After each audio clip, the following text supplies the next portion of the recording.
ગુજરાતમાં એક તરફ છે પાવર ગ્રીડ કંપની અને બીજી તરફ ખેડૂતો.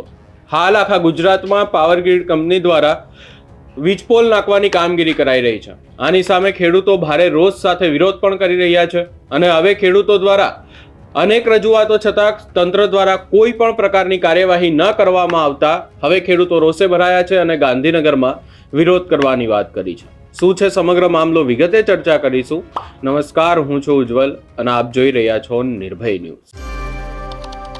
છેલ્લા કેટલાય સમયથી ખેડૂતો એક વાતને લઈ અને રજૂઆત કરી રહ્યા છે કે પાવર ગ્રીડ કંપની દ્વારા વીજપોલ નાખવામાં આવી રહ્યા છે, તેમના ખેતરોને ખોદવામાં આવી રહ્યા છે અને એની સામે તેમને કોઈ પણ પ્રકારે ભાવ પણ નથી મળતો, યોગ્ય વળતર નથી આપવામાં આવી રહ્યું. આ તમામ બાબતોને લઈ અને ખેડૂતો વિરોધ કરી રહ્યા છે. તેની સામે તંત્ર દ્વારા શું કરવામાં આવી રહ્યું છે એની વાત કરવામાં આવે તો ક્યારે પણ તંત્ર એટલે કે પોલીસ સાથે લોકો જે છે એ કંપનીના લોકો ખેડૂતોના ખેતરોમાં પહોંચી જાય છે. ત્યારબાદ ખેડૂતોને તેમના ખેતરોમાંથી પણ ડિટેન કરવામાં આવ્યા.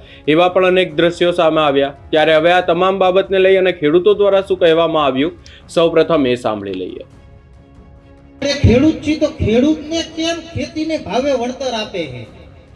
કંપની વાણિજ્ય હોય, તમારા ખેતરની અંદર થાંભલો આવે કે તાર આવે, કંપની વાણિજ્ય છે તો એને વાણિજ્ય વળતર આપવું જોઈએ કે ન આપવું જોઈએ? આપણે પહેલો જ પ્રશ્ન આ પૂછવાનો હોય. આપવું જોઈએ ને તો કેમ નથી આપતી? એમ આપણે સુરેન્દ્રનગર જિલ્લાની અંદર કેમ નહીં આવી ગયું? બરોબર, એક 765 કેવી અને 800 કેવી. બરોબર, કલેક્ટર છે કોઈ પણ પ્રકારનું કંઈ સાંભળતા નથી, નહીં સાંભળવાનું તો આપણે કંઈ કરી શકવાના નથી. મફતની અંદર કે જે જંત્રી ભાવની અંદર જે લાઈન નાખી અને બધા જ નીકળી જવાના છે, તો આપણો એક જ લક્ષ્યાંક હોવો જોઈએ. મહેશભાઈ છે, હું ધાંગધ્રા તાલુકાના હરિપર ગામનો વતની છું. દરેક ખેડૂતો 12 તારીખે જે પાવર ગ્રીડ કોર્પોરેશન કે જે હાઈ ટેન્શન વીજ લાઈન નીકળે છે એમાંથી જે 14 જિલ્લાના જે અસરગ્રસ્ત ખેડૂતો 12 તારીખ ને સોમવારે દરેક ખેડૂતો ગાંધીનગર જઈ અને ગાંધીજીના માર્ગે એક દિવસ જે કિસાન સંઘનું જે આંદોલન છે એમાં જોડાવાના છે. અને અમારી જે માગ છે કે જે વાણિજ્ય વળતર અને રાજસ્થાન સરકારે જે 400 ગણું વળતર આપેલ છે એ આપવામાં આવે. વનરસિંહભાઈ પટેલ, ગામ હરિપર. મારી જમીન વાવડી સીમમાં આવેલી છે. મારા ખેતરની અંદર વીજના 2 પોલ આવેલા છે. એના માટે 12/1/2026ના રોજ અમે ગાંધીનગર મુકામે કિસાન આંદોલનમાં જોડાવા માટે જઈ રહ્યા છીએ. શું પ્રશ્ન છે તમારો? પ્રશ્ન પાવર ગ્રીડના વળતર બાબતનો. જે અમને વળતર ખેતીની જંત્રી પ્રમાણે ચૂકવે છે એને અમારી માંગ છે કે એને વાણિજ્ય પ્રમાણે રાજસ્થાન પ્રમાણે 400% ચૂકવે.